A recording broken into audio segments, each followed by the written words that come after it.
Welcome, everybody! Are you having a good time? Well, that's about to change.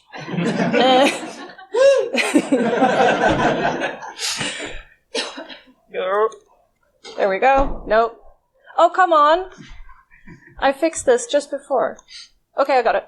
Hi, I'm Erlern. I refer to myself as OSINT freak. I dig up crap on people for the security company I work for.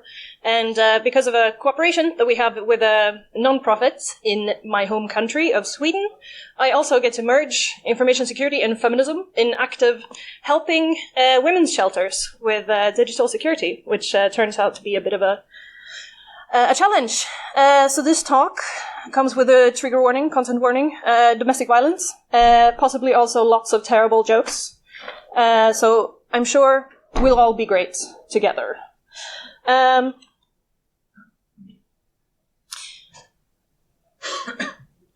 If you apply cybersecurity theory on the realm of domestic violence, you could theorize that domestic violence is when the admin or the attacker started as an admin or the super user, a trusted user in your system. They are already in. They may be the ones who set it up for you, and they're sleeping next to you in bed. So, applying, I thought we would play a game and apply cybersecurity theory to domestic violence by using the MITRE attack framework from the perspective of an abuser. So, sorry. This is applicable for your average domestic abuser, as well as human traffickers, pimps, patriarchs, local crime lords. So, step 1, reconnaissance. You have a girlfriend. What does your girl have? What can you exploit to control her? What connections does she have? What is she good at? What does she enjoy? Make a plan to take them away from her. Resource development, I've decided to interpret as developing the resources necessary to assume control. And one highly such exploitable resource is children. Making her pregnant is essentially inserting her with a payload that she will treat as a critical asset, which is fucking brilliant, and quite popular in the human trafficking and sex slavery trade. So, because apparently people are willing to do virtually anything for their offspring, which is, well, highly exploitable. You gain your initial access by sliding into her DMs, house, and or uterus. Step 2, execution. Run malicious gaslighting code. You can attack her sense of self-worth and identity by running malicious gaslighting code that degrades her defense capabilities. Known vulnerabilities in women include slut-shaming, internalized misogyny, and heterosexuality. I am straight, so I'm allowed to make that joke. Once you gain persistence, for instance, by achieving children, persistence is virtually guaranteed for biological reasons, as well as supported by the legal system, because you're now a legal guardian. While so creating children is open source knowledge, but the terms and conditions and licenses are legally binding and widely enforced in society. Meaning, even if she manages to leave, you are almost certain to be allowed access to her via the kid's VPN. Privilege escalation. It's not enough to control her mind and body. Patriarchy recommends controlling her financially as well, socially and legally. Escalate your privileges to control her bank accounts, ability to exercise legal action, using EIDs, for instance, and her communications, i.e. her socials, social media. Defense evasion. Depending on your victim's environment, defense mechanisms may vary. Solutions include abusing trusted processes, like having her defend your actions, or lie on your behalf to friends and family networks, or disconnect her from such networks completely. You can attempt to hide artifacts associated with your adversarial behavior, such as shaming her into covering her bruises with increasingly modest clothing. Credential access, covered in privilege escalation mostly. If coercion is not yielding 100% success rates of credential capture, you can always install security cameras in your home and watch her input her passwords or PINs on her devices. Sorry, too far.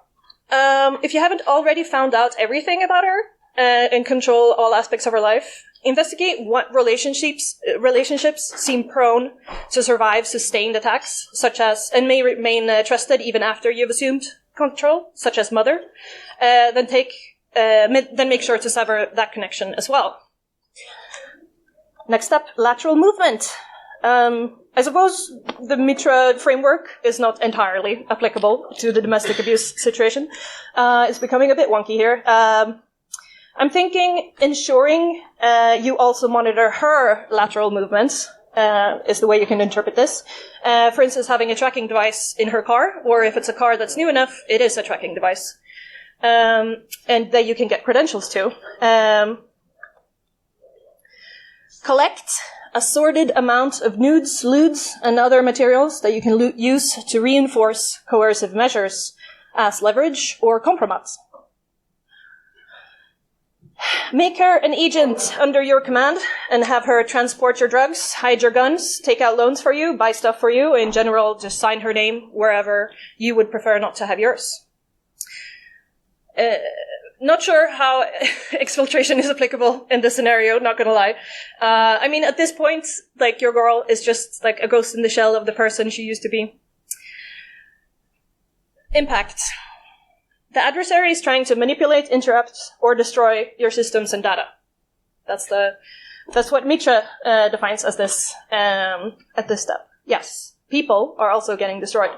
Women are getting murdered, and when she's completely pwned, from following all of these steps, the extreme violence is usually the last step to take, the last means of escalation.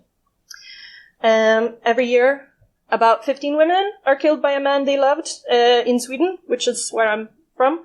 And that's like one of the good countries. It's not too much, I guess. But an unknown number is currently suffering in some of these stages previously mentioned. And so one question that always comes up is, why doesn't she just leave? Actually, that's the point where most people are killed. Either because she is leaving or because he thinks she is leaving. And I'm saying he and she due to the, 95% disparity of known victims and abusers. When she's starting to take action is most often the most dangerous point. Digitally controlling loved ones is exploding in prevalence. I'm sure people in the crowd here have a Life 360 app where their kids are, on it so that you know when they're back home from football practice. You know when to start dinner because you get a ping that your partner has started driving home from work, etc. So leaving such a relationship used to be hard. And then came the surveillance state internet, where everyone knows everything about each other online. So, I will now tell you some examples from real cases that we have assisted on, and that illustrate how all-encompassing the possibilities of surveillance and control are.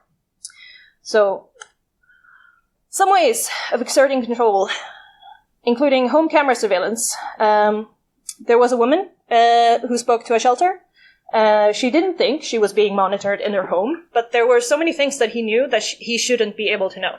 So they asked, do you think you're being surveilled in your home? And she's like, no, of course not. He doesn't know how to, But then one night he was out, and so she turned the lights out and used her phone's camera to video the inside of her apartment, and she saw that the small purplish blue infrared sensors looking back at her from every corner.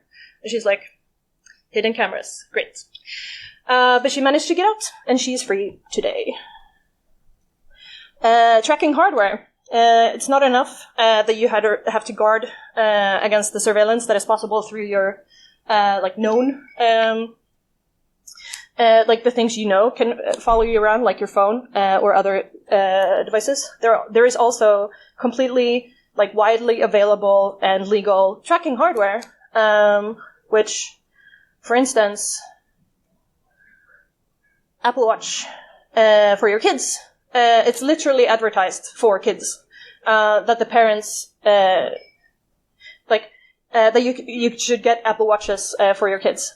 A lot of us walk around with these watches. I mean, they're of course also usable for monitoring adults, but I mention them specifically because they mention. There's my pointer. They mention geofencing for kids. And like they're essentially just a complete smartphone. Like they have the eSIM, they have the GPS connection, everything on it. So it doesn't show anything less than a than a full-on smartphone. So they can look, listen, and locate someone as much as a whole phone. So I was doing digital counter surveillance training for a shelter where they had also invited local social services and police officers. So we all could share in talking about the challenges. And so the police told me that they had a case where they had credible evidence that a child was being abused. So they picked them up at school so they could secretly take them to another location, interview them, and then put them back at school so the parents wouldn't know. Only the kid had an Apple Watch. So they thought that they had a conversation in private, but probably the parents could hear everything through the Apple Watch. Probably they got a freaking notification when the kid left school because it's a geofencing capability. And the cops were like, "Oh, we didn't know that. Like, how is this possible? How?" I don't know what happened to the kid.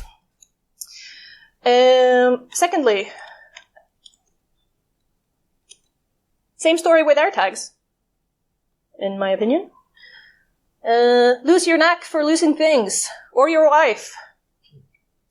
They last for months and months, even years, easily hidden. Shelters have found them stitched into the lining of the kids' bags, clothes, shoes, toys. A lot of toys have lots of electronic components today. Like, how do you know which is supposed to be there and which is covert tracking tracking device? They have, they released AirTags, people got killed, and then they created a fix for, ping it, find it. Only, this works better, this doesn't work as well as advertised. So, a women's shelter, being excellent security researchers, tested this themselves. And so they put they bought an AirTag, activated it, put it in a colleague's bag, and then sent her home with it. And so Apple is advertising that it starts playing a sound that you're being followed by someone else's AirTag after a while. The shelter got notified after 18 hours, which is more than enough for someone to have gone back to their new secret location after, for instance, having a handover with the abuser.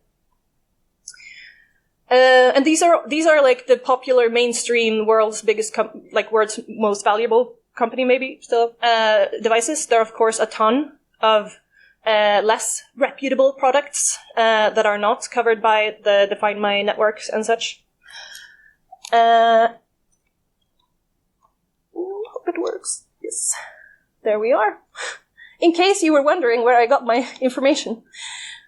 Social media is essentially also just tracking software straight up. It's very hard to disentangle yourself and remove yourself from the internet once you're up there. You know how there's an XKCD for everything? I'm using two for this talk.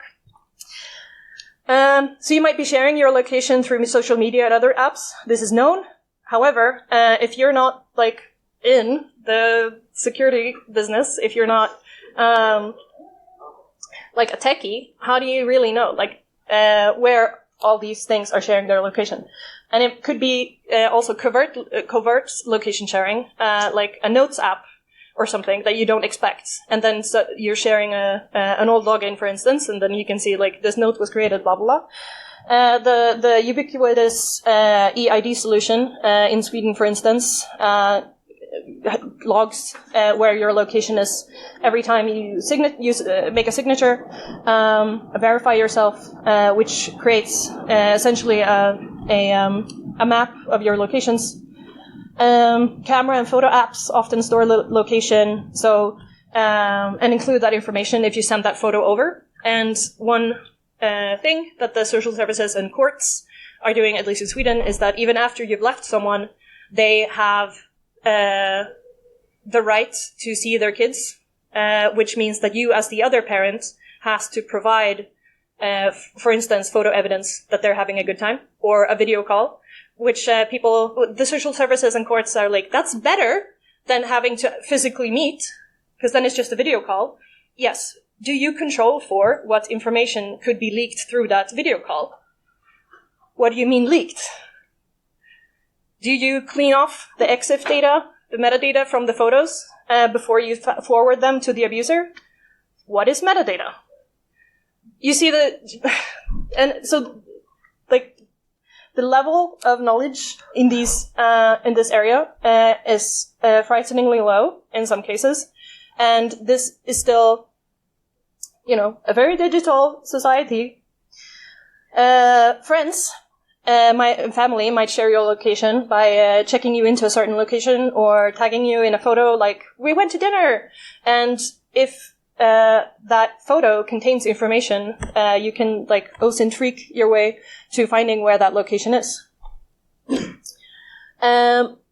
This slide summarizes the whole problem with trying to keep your stuff private when you're sleeping next to your attacker. They always have the option of coercion or violence.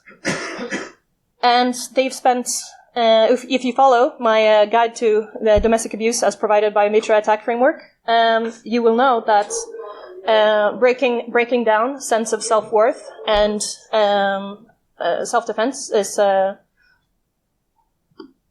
a necessary component. Sorry. Hello? No. There. The psychology of control. So, it's better if I just do what he says. Is the most common response to an escalation of control from the victim. So once you've inserted enough malware to degrade her integrity, you can teach her to take the path of least resistance to your benefit, usually doing whatever necessary not to provoke the next attack. So always be dancing around your attacker, say obeying in advance. A term that's been increasingly popular online. So is there a comparison here between fascism and abusive relationships? Yes, but I feel like that's for someone much smarter than me to write an essay on. Nudes as extortion, extremely common. This is also something that kids use against each other, which is lovely. It's very common to also trust someone with your nudes, and then that someone abuses your trust by sharing them or threatening to share them. And it's but it's not necessarily something that you actively shared at some point. They could also have been taking, there can also be nudes that have been taken of you covertly or against your will, either through force, and then he creates this compromise to use them as leverage in the future. And depending on your context, that literally, so if he holds nudes as ransom, that literally also holds your future as ransom. As you might, lose your entire career, reputation, family, if they are revealed.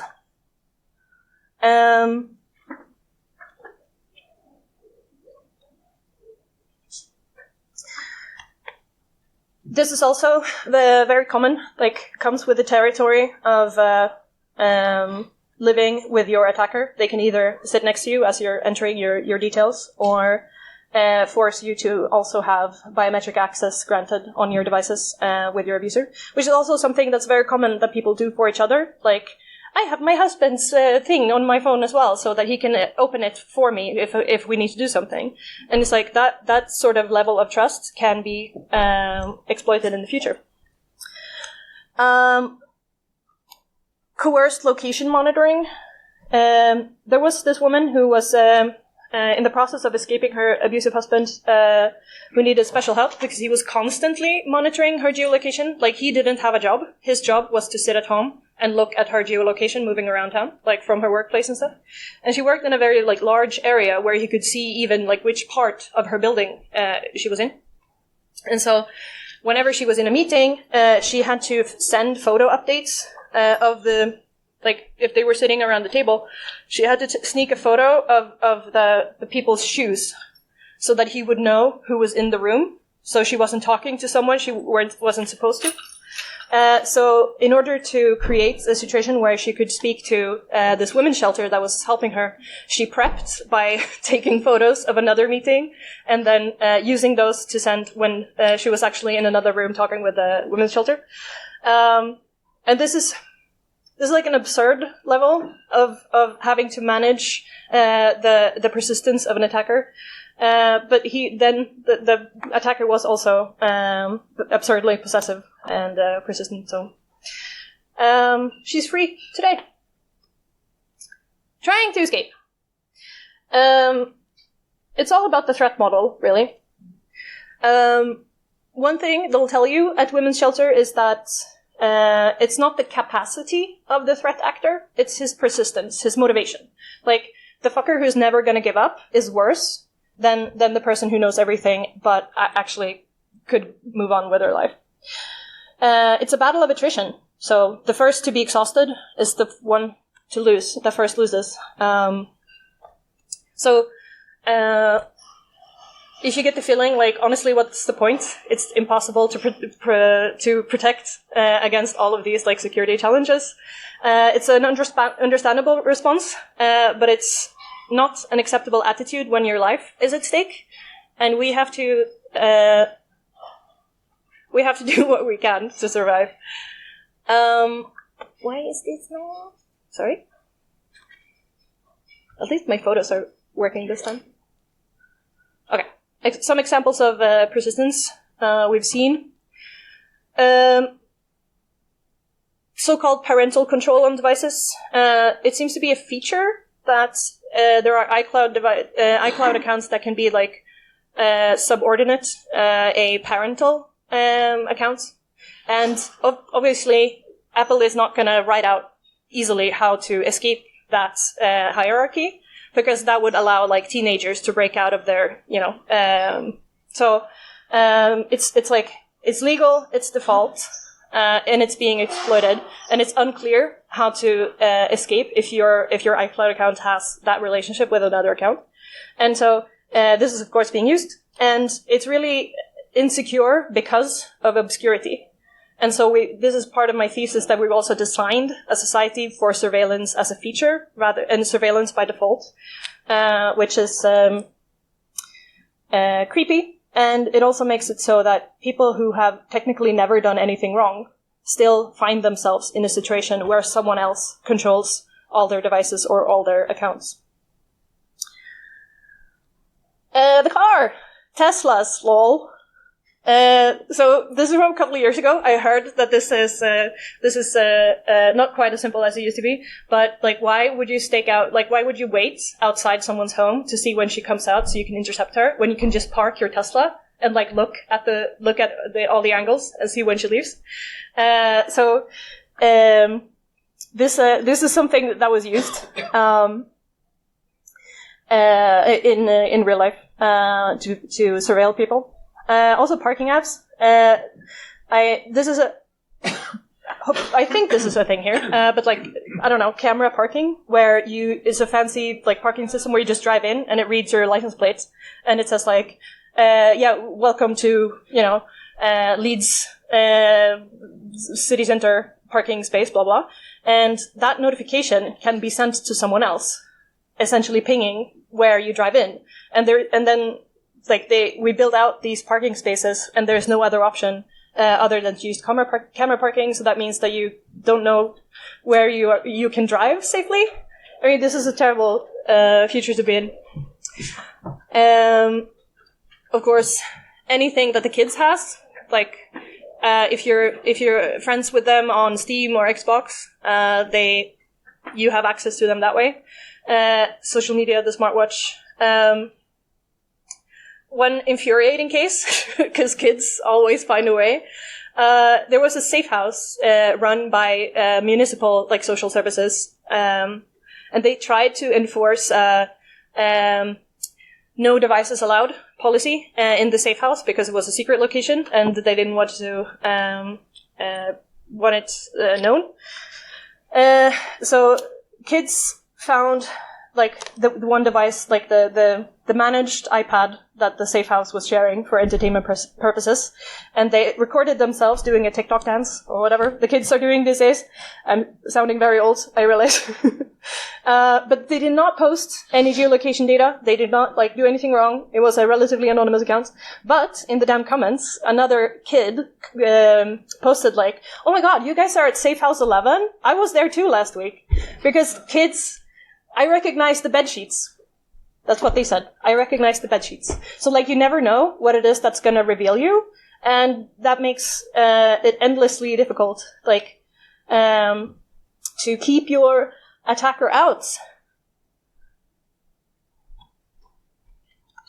The so-called defender's disadvantage or dilemma, they need to be that the defender needs to be successful in hiding everything all the time, while the attacker only has to be successful once. I mean, I see, but it's a pretty defeatist attitude. I don't find it very helpful. Doesn't mean it's not true, I suppose. However, worst part when it comes to then trying to train someone to defend themselves from attacks in the future is that traumatized people are terrible learners. It's hard to focus and remember every small detail when you're panicking. And you have... So we've learned that any and all defensive measures that we recommend and we train people in have to be very difficult to do wrong. There's a vulnerability of a supply chain attack, i.e. the network of humans in your environment, as well as the kids' new school or football team, the other parents can leak information in the future.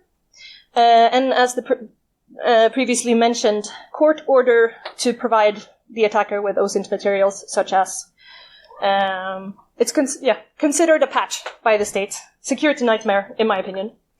So a consequence of a society built around surveillance. I am not doing this as fast as I needed to. Crap. I still have a bunch of presentation left. Okay. I argue that we find ourselves in this situation. We have, for some reason, conditioned the human rights of privacy with also being knowledgeable enough, skilled enough, to preserve that privacy. And we've made it shit for everyone else. And this is not generally how we treat human rights. We want them to be universal, accessible to everyone, and it's supposed to be something that is that we design society to organize around. So instead, we have this data hoarding, surveillance states internet that is being very helpful to abusers and very difficult for victims to escape. It's essentially stalking. Once the data is out there, it's very hard to remove. We recommend building a new life, not only socially, legally, and geographically. We also recommend doing so digitally, which is a lot easier said than done. Again, these systems are designed for surveillance by default. We do not consider these vulnerable groups when we designed things like this. Or we did, and said fuck them. Both are possible, I suppose. because of the situation I find myself in, I get to tell social services and politicians and cops about this situation, which is very good. We are slowly improving things. But we all can help. So now I'm towards... Yes. We should always report abusers. Even if it's like, even this particular case is not going to lead to something, it adds another piece of the puzzle to someone who might take care of this later. It gives weight to any future police reports saying that this person has been reported in the past. They do it. Abusers do it because they get away with it. Because we let them. Too many of us are silent. So please assist your local women's shelter with counter surveillance, digital forensics, or training in general. Like, we all need to. We all need to go hands in, all hands on this, because it's escalating. It's getting worse fast. Hope you're feeling okay still. Thanks. Thanks very much. I'm afraid we don't have time for Q&A, just so that the next speaker can come in and get set up. Will you be around for the evening and that? Yes, I shall be around. I look like this. You cannot stop me from talking more about this. So please come up and ask me questions. We should all talk about. Yes. So very good. Thank you very much. Thank you.